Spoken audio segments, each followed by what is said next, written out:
यूं तो आपने हिंदू मुस्लिम इत्तेहाद की बहुत सी कहानियां सुनी होंगी, लेकिन भाईचारे और इत्तेहाद का एक ऐसा ही मंजर महाराष्ट्र में देखने को मिला, जहां जैन बिरादरी के आचार्य का मुस्लिम कम्युनिटी के मौलाना ने एहराम और कुरान शरीफ देकर इस्तकबाल किया।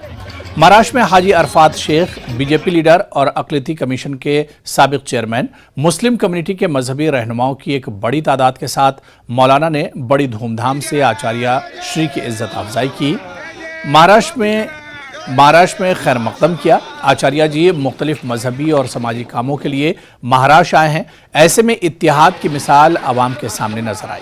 हिंदू मुस्लिम कल्चर एक साथ हाजी अरफात शेख ने आचार्य का इस्तकबाल कुरान शरीफ देकर किया। ये मंजर आज के दो माशरे जोड़ने की कोशिश की तरह एक तरह से लिया जा सकता है।